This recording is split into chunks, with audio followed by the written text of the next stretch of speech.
Saudara sekalian, jumpa kembali dalam Renungan Harian GK Kebonjati bersama saya, Pendeta Yoce Handrikaro. Renungan kita hari ini bertemakan bijak mendengarkan saran.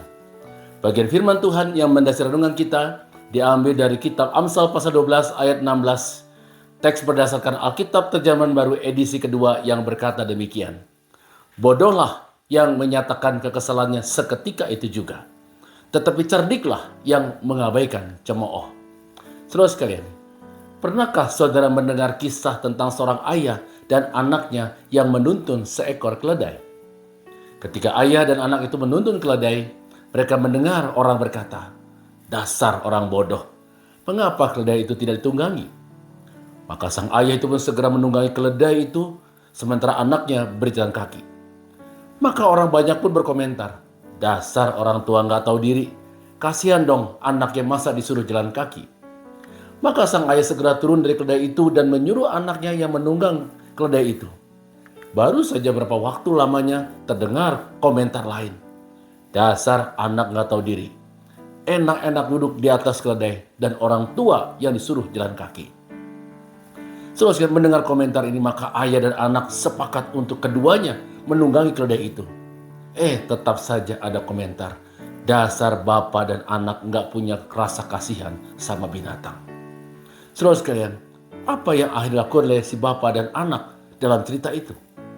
Mereka akhirnya keduanya kemudian mengangkat keledai itu di pundak mereka. Dan tetap saja ada orang yang berkomentar, "Dasar orang bodoh." Saudara kasih Tuhan Yesus Kristus, Amsal 12 ayat 16 mengatakan, "Bodohlah yang menyatakan kekesalannya seketika itu juga, tetapi cerdiklah yang mengabaikan cemooh." Perbedaan antara orang bodoh dan orang bijak terlihat sangat jelas di dalam Amsal bacaan kita hari ini. Orang bodoh cenderung reaktif, sementara orang bijak mampu memilih dan memilah mana yang harus dipilih dengan baik.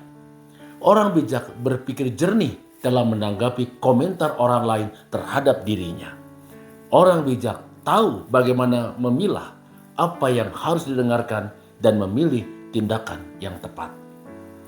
Saudara sekalian, dalam kehidupan kita pasti akan selalu mendapatkan komentar orang lain terhadap setiap pilihan hidup yang kita pilih. Sebab itu jadilah bijak dalam menanggapi komentar orang lain terhadap diri kita.